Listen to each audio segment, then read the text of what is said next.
Hi hello friends, welcome back to my channel SVP kitchen.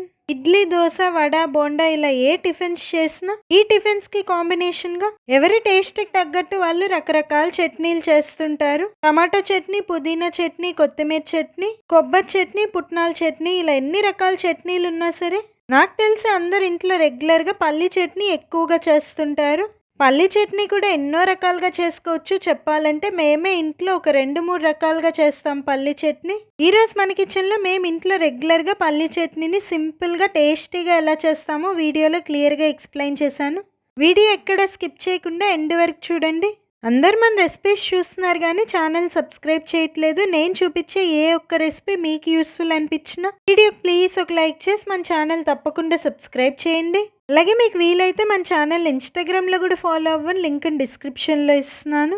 ఈ video మొత్తం చూశాక పల్లి చట్నీలో నేను వేసిన ఇంగ్రీడియంట్స్ కాకుండా మీరు ఇంకా ఏం ఇంగ్రీడియంట్స్ వేస్తారో నాకు కమెంట్ చేయండి. ముందుగా ఒక ప్యాన్లో 2 టీ స్పూన్స్ ఆయిల్ని హీట్ చేసుకొని మీకు చట్నీకి కావాల్సినన్ని పల్లీలు వేసుకోండి. నేను ఇక్కడ 1 కప్పు పల్లీలు తీసుకున్నాను. పల్లీలు మాడిపోకుండా లో ఫ్లేమ్లోనే 7 to 8 మినిట్స్ పాటు మధ్య మధ్యలో కలుపుతూ ఫ్రై చేసుకోండి.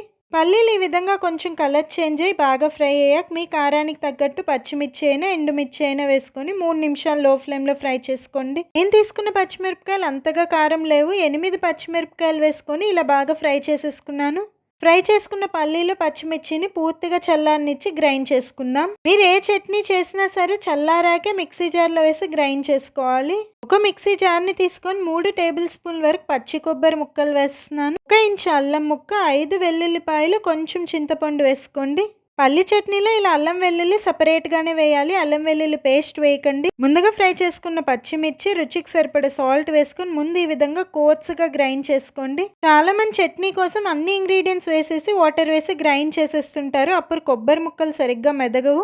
అందుకని నేను చూపించిన విధంగా ముందు కొబ్బరిని గ్రైండ్ చేసుకోండి. ఇప్పుడు ఫ్రై చేసుకున్న పల్లీలు వేసుకొని ఈ విధంగా కోర్స్గా గ్రైండ్ చేసుకొని తగినన్ని వాటర్ వేసుకుంటూ బాగా కలుపుకుంటూ మీకు ఎంత వీలైతే అంత స్మూత్గా చట్నీని గ్రైండ్ చేసేసుకోవాలి. నేను వీడియో క్లిప్లో చూపిస్తున్న విధంగా చట్నీని మెత్తగా గ్రైండ్ చేసుకోవాలి.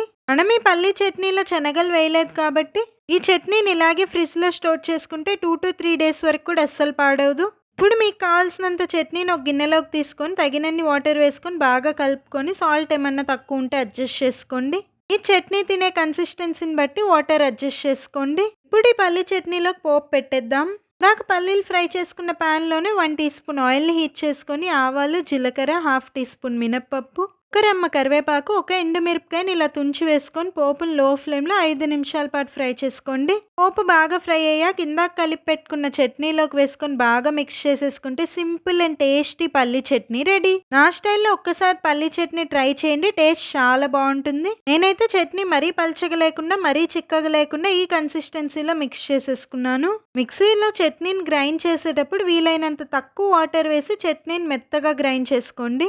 అప్పుడు మీ చట్నీ ఫ్రిడ్జ్లో స్టోర్ చేసుకున్నప్పుడు 2-3 డేస్ వరకు కూడా అస్సలు పాడవదు. ఆ రెసిపీ నచ్చిందా? నచ్చితే వీడియోకి ప్లీజ్ ఒక లైక్ చేయండి. మరెన్నో ఇంట్రెస్టింగ్ రెసిపీస్ మీరు పర్ఫెక్ట్గా నేర్చుకోవాలంటే మన ఛానల్ తప్పకుండా సబ్స్క్రైబ్ చేసి పక్కనే ఉన్న బెల్ ఐకాన్ యాక్టివేట్ చేయండి.